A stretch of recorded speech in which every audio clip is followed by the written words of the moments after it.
வணக்கம். சினி சினி மினி மினி எம்கே தியாகராஜ பாகவதர் அப்படின்னு நினைக்கும் போதே தமிழ் திரைப்பட உலகத்தினுடைய சூப்பர் ஸ்டாரை பற்றி நான் சொல்ல போகிறேன் அப்படின்னு தெரியுது இல்லையா? மாயவரம் கிருஷ்ணமூர்த்தி தியாகராஜ பாகவதர், அதுதான் எம்கே தியாகராஜ பாகவதர். அவருடைய ஃபுல் பேர்.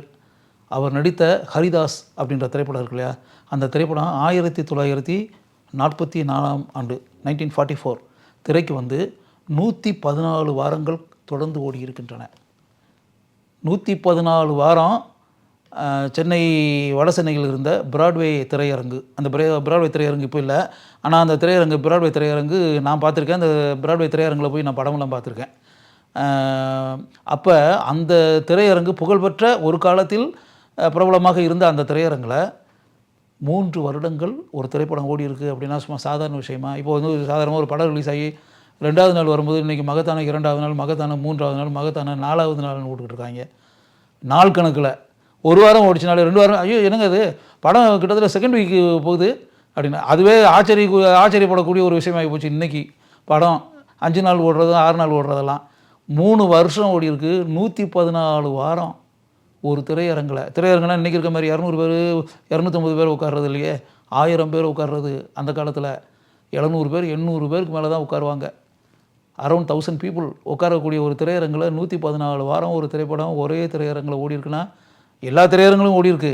ஹையஸ்ட் ரன்னிங் வந்து அந்த தியேட்டரில் 3 வருஷம் 3 தீபாவளியை சந்தித்த திரைப்படம் அப்படின்னு சொல்லுவாங்க. அதை 3 தீபாவளியை பார்த்துருக்கு அந்த படம்.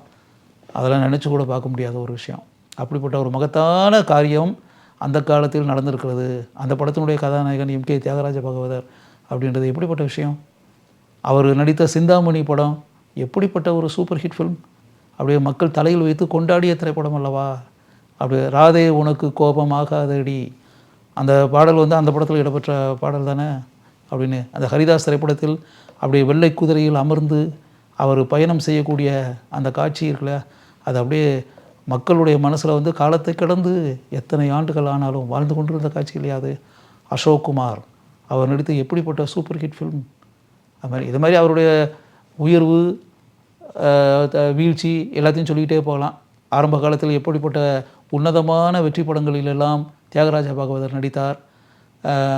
அதுக்கு பிறகு லட்சுமிகாந்தன் கொலை வழக்கு நடந்த பிறகு, சிறைக்கெல்லாம் போயிட்டு வந்த பிறகு அவர் நடித்த திரைப்படங்கள் எந்த அளவுக்கு தோல்வி அடைந்து அவர் வந்து இந்த பட உலகத்தை விட்டே நீங்கி செல்லக்கூடிய அளவிற்கு மிகப்பெரிய ஒரு மாறுதல் உண்டானது.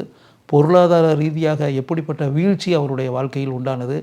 அவர் வந்து அந்த பட உலகில் அரசராக இருந்த காலகட்டத்தில் எப்படி மக்களுடைய உள்ளங்களில் வாழ்ந்து அப்படியே உயரத்தில் வைத்து கொண்டாடப்பட்டார் அப்படின்றதும், பின்னாடி இந்த உலகம் எந்த அளவிற்கு அவரை கண்டுகொள்ளவே இல்லை அப்படின்றதெல்லாம் உண்மையாகவே வந்து அது வந்து இன்றைக்கி பட உலகில் இருக்கக்கூடிய நடிகர்கள், நடிகைகள், இயக்குநர்கள், தயாரிப்பாளர் எல்லாருக்கும் தியாகராஜ பாகவதருடைய வாழ்க்கை வந்து ஒரு பாடம் அப்படின்னு கூட சொல்லலாம்.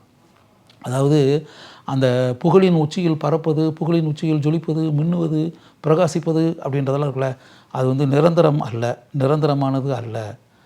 அது ஒரு மனிதனுடைய வெற்றி அப்படின்றதுக்குள்ள எப்போவுமே வெற்றியே இருக்கும் அப்படின்னு சொல்ல முடியாது. புகழ் குன்றினுடைய உச்சியிலேயே நம்ம மின்னிக்கிட்டு இருப்போம் அப்படின்றதெல்லாம் சொல்ல முடியாது.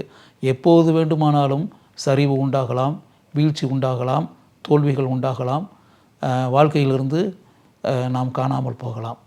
அப்படின்றதெல்லாம் வந்து மற்றவர்கள் புரிந்து கொள்ள வேண்டும் அப்படின்றதுக்காக தான் தியாகராஜ பாகவதருடைய வாழ்க்கை அப்படின்றதுக்குள்ள அது ஒரு பாடம்னு சொல்லி நான் சொன்னேன். உண்மையாகவே பாடம் தான். பட உலகில் இருக்கக்கூடியவங்க பல பேர் வந்து இப்போ வந்து வாழ்ந்துக்கிட்டு இருக்கக்கூடிய வாழ்க்கை வந்து சாஸ்வதம் அப்படின்றாங்களே, பெர்மனண்ட், நிரந்தரம் அப்படின்ற மாதிரி மனசுக்குள்ள நினச்சிக்கிட்டு இருப்பாங்க. நிரந்தரமானதெல்லாம் கிடையாது அப்படின்றதுக்கு வந்து சரியான உதாரணம் தியாகராஜ பாகவதருடைய வாழ்க்கை. அதை வந்து தெளிவாக நீங்கள் புரிஞ்சுக்குங்க அப்படின்றதுக்காக தான். அந்த மகத்தான மாபெரும் நடிகருடைய இறுதி காலம் எப்படி அப்படின்ல, அவர் மரணத்தை தழுவிய பிறகு இந்த சென்னையில் தானே அவர் நடித்தார்.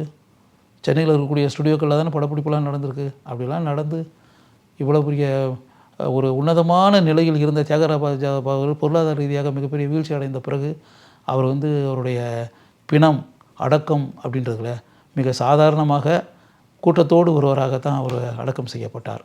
சங்கிலியாண்டபுரம் அங்கே வந்து திருச்சியில் இருக்கக்கூடிய சங்கிலியாண்டபுரத்தில் பாலக்கரை அப்படின்ற அந்த இடத்துல அவருடைய இறுதி அடக்கம், அவர் உடலுக்கு இறுதி அடக்கம் செய்யப்பட்டது. அவர் வந்து சராசரியாக மாமூலாக எல்லா மனிதர்களும் அடக்கம் செய்யப்படக்கூடிய அந்த இடுகாட்டில் சுடுகாட்டில் தான் அவருடைய பிணம் அடக்கம் செய்யப்பட்டது அப்படின்னு யோசிச்சு பாருங்கள். ஒரு தமிழகத்தினுடைய முதல் சூப்பர் ஸ்டாருடைய கலை உலக பயணம் எந்த அளவிற்கு அவல நிலையில் முடிந்திருக்கிறது அப்படின்ற ஒரு விஷயம் இருக்குல்ல, அதை அப்படி நினச்சி பாருங்கள். நினச்சி பார்க்கும்போது நமக்கே வந்து ஆக்சுவலாக ஒரு வகையில் பார்த்திங்கன்னா மனசில் வந்து ஒரு வருத்தம் உண்டாகும், கவலை உண்டாகும், கண்களில் வந்து கொஞ்சம் கண்ணீர் கூட வரும் அப்படின்றதான் உண்மை. அதனால் வந்து இதை இன்றைக்கி இருக்கக்கூடிய பட உலகில் இருப்பவர்கள் புரிந்து கொள்ள வேண்டும் அப்படின்றது ஒன்று. இதை தாண்டி எம்கே தியாகராஜ பாகவதற்கு மக்களுடைய உள்ளங்களில் என்றுமே அவருடைய உருவம் மனதில் இருப்பதைப் போல ஒரு நினைவு சின்னத்தை தமிழக அரசாங்கம் உருவாக்க வேண்டும். உருவாக்கினால் அது போற்றத்தக்க, வணங்கத்தக்க நல்ல செயலாக இருக்கும் என்பதை இந்த நிகழ்ச்சியின் மூலம் நான் கூறிக்கொள்கிறேன்.